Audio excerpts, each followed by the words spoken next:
Okay, so we're going to show you how to use the Q app, and after we do that, you'll get a chance to experiment with the little bit that you'll see in this video and actually learn a whole lot on your own about how to use Q.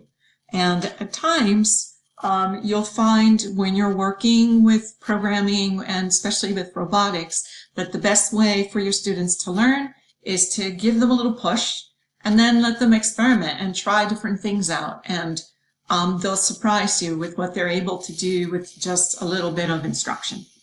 So this is the Q app editor, and we're going to leave this create piece by itself for now.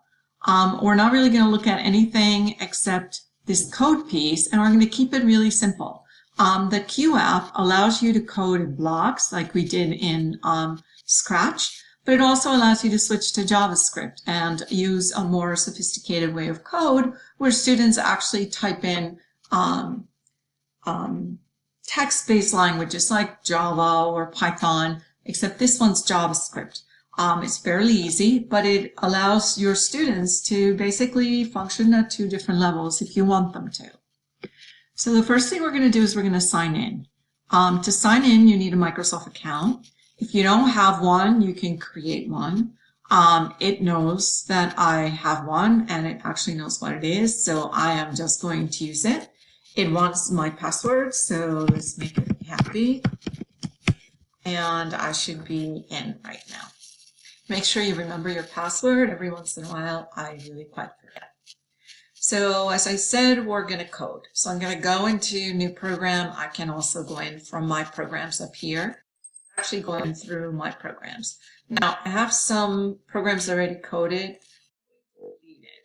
so that it looks the way that you are going to find your program. So there I go. And right now I am not connected to any robot. So we'll take a look at that in a minute. I'm going to say new program, and it's going to give me the editor. We'll go through the editor in a minute. I'm not connected to Q. Once I turn my Q on,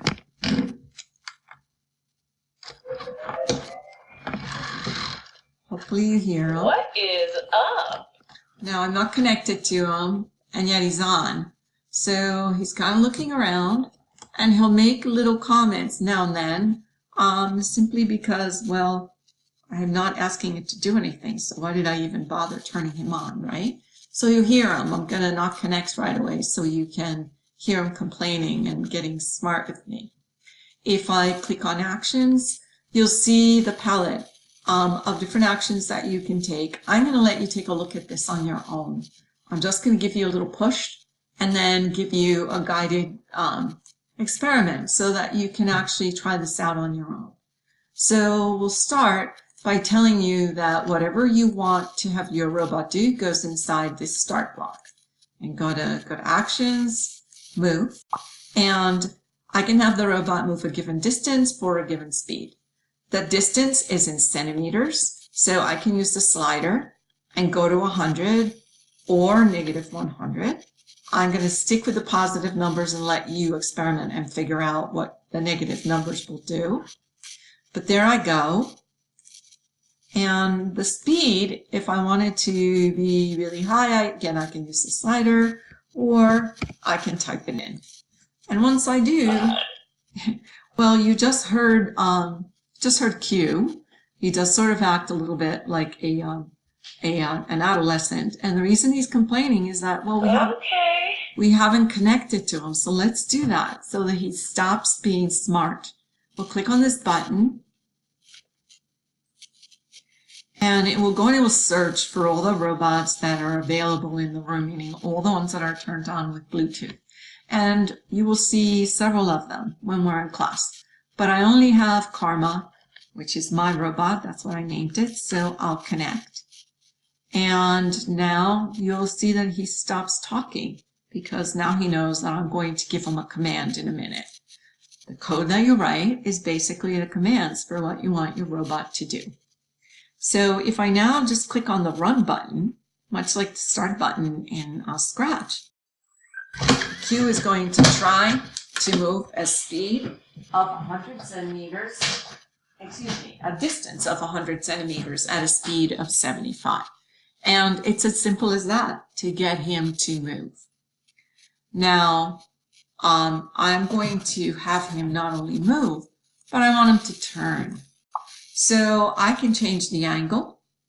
I can go up to 360 to negative 360, and again, we'll let you figure out what the negative values mean in a little bit.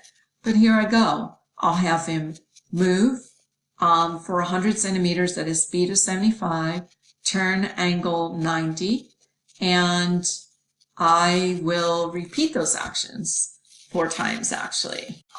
Move and turn, move and turn, move and turn. And I'll go the same distance, 100 at, I don't have to go the same distance, right? But I will. 100 at 75. 100 at 75. So hopefully you've seen how to write a program, how to run a program. The only other thing I want to show you now is how to save it. So I'll go to my program, and here's the program I'm working on. I'm going to click on this and say, and now instead of calling it my program, I'm going to call it move, turn, or I could call it square, and I'm going to save.